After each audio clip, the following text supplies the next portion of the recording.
Billionaire caught Waitress teaching his son. Sign language when he learned.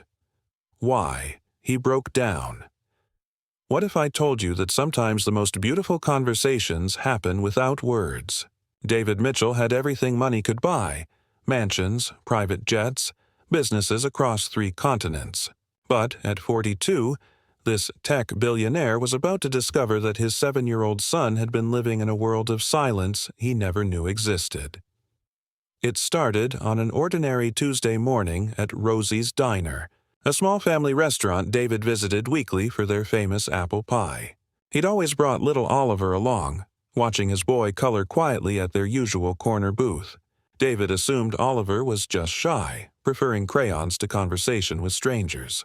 But that morning, something caught his eye that would change everything he thought he knew about his son. A waitress was moving her hands in graceful patterns, and Oliver's face was lighting up like Christmas morning. "Where are you watching from tonight?" David had built his fortune by paying attention to details others missed, but somehow he'd missed the most important detail of all. Oliver had been born with profound hearing loss, something the doctors had explained years ago, but David had thrown himself into finding the best treatments and top specialists instead of simply learning to communicate with his son. The waitress, Elena Rodriguez, was a 35-year-old single mother who'd been working at Rosie's for 3 years. She had warm brown eyes and calloused hands that moved like poetry when she signed. Elena's younger brother had been deaf since birth, so sign language was as natural to her as breathing. She'd noticed Oliver's hearing aids on their second visit and started including simple signs with her words. "Hello. Thank you. More juice." Oliver had been watching Elena intently for weeks, picking up signs without his father knowing. The boy was hungry for connection, for someone who spoke his language.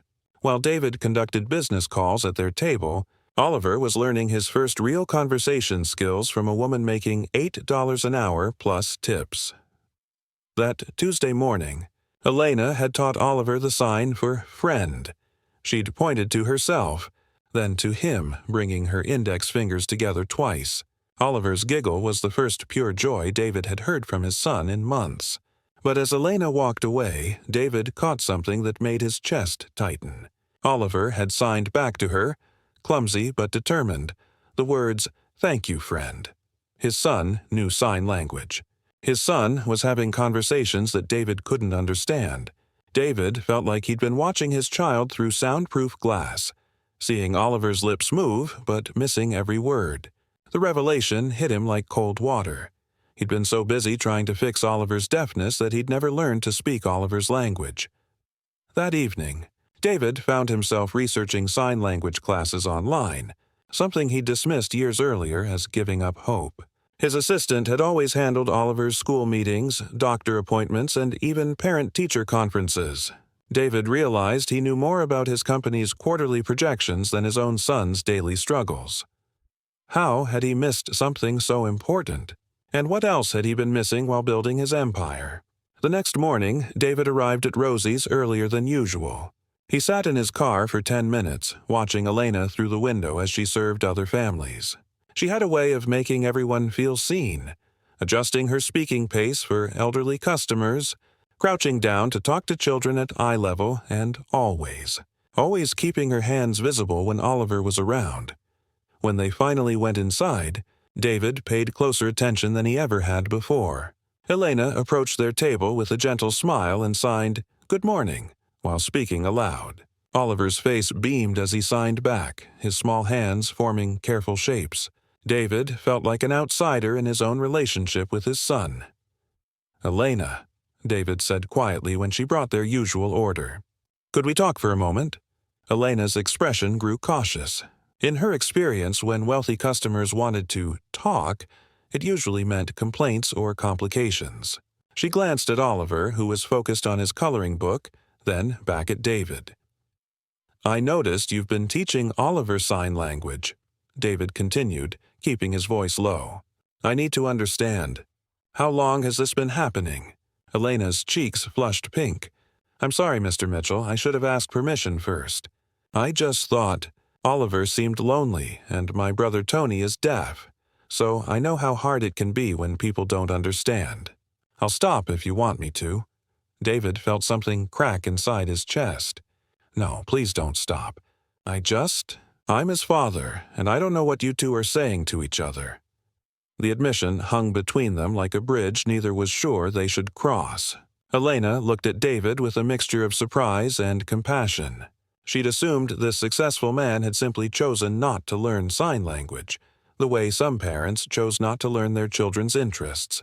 But seeing the vulnerability in his eyes, she realized David wasn't neglecting Oliver. He was lost.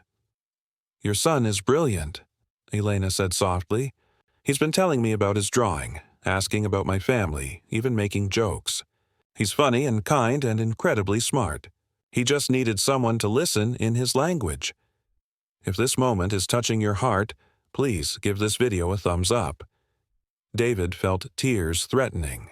His son was having full conversations, telling jokes, asking questions, and David had been missing all of it. How many thoughts had Oliver kept trapped inside because his father couldn't hear them? That weekend, David hired a private sign language instructor to come to his house. Margaret Chen was a patient woman in her 50s who'd taught hundreds of parents to communicate with their deaf children. But she'd rarely encountered a parent as devastated by his own ignorance as David Mitchell. "I failed him," David said during their first lesson, struggling to form the letters of the alphabet with his fingers. "He's 7 years old, and I don't even know his favorite color because I never learned to ask him properly." Margaret watched this powerful man fumble through basic signs with the humility of a child. "Mr. Mitchell, guilt won't help Oliver now. Action will. Your son doesn't need a perfect father. He needs a father who's willing to learn." David threw himself into sign language with the same intensity he'd once applied to building his business empire. He practiced during conference calls, studied flashcards between meetings, and watched online videos until his eyes burned. But learning a new language at 42 was harder than acquiring companies or negotiating billion-dollar deals. The breakthrough came on a Thursday evening. Oliver was sitting on his bedroom floor, building with blocks, when David approached and clumsily signed, "Can I play with you?" Oliver looked up, startled. His father had never attempted to sign before. The boy nodded enthusiastically and patted the floor beside him.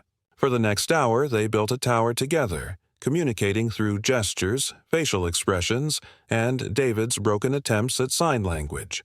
When Oliver signed, "I love you, Daddy," clear and confident, David couldn't hold back his tears anymore. "I love you too, son," David sighed back, the movements shaky but sincere. But David's emotional journey was just beginning. That night, he realized how much Oliver had been protecting him. The boy had learned to cope with his father's absence from his inner world, never complaining, never demanding attention. Oliver had simply found other people, like Elena, who could speak his language. David began spending more time at Rosie's, not for the pie but to watch Elena and Oliver communicate. He saw how his son's personality emerged when he could express himself freely, how animated he became, how his sense of humor sparkled, how many questions he had about the world. Have you ever realized you'd been missing something important about someone you love? Share your thoughts in the comments below. The hardest part wasn't learning signs, it was accepting how much of Oliver's childhood he'd already missed while believing he was doing what was best. 3 months later, David walked into Rosie's with a surprise. He'd been practicing for weeks, working with Margaret on a special conversation he wanted to have with Oliver. But first, he needed to talk to Elena. "I owe you an apology," David signed to Elena, his movements much smoother now. "And a thank you." Elena nearly dropped her coffee pot. She'd watched David's progress from a distance, seeing him practice signs while waiting for Oliver after school, noticing how much more animated Oliver had become during their visits. But she hadn't expected this. "You gave my son his voice back," David continued, switching between signing and speaking. "You gave him a friend when I didn't even know he needed one. You saw him when I was too blind to look." Elena's eyes welled up. "Mr. Mitchell, you don't owe me anything.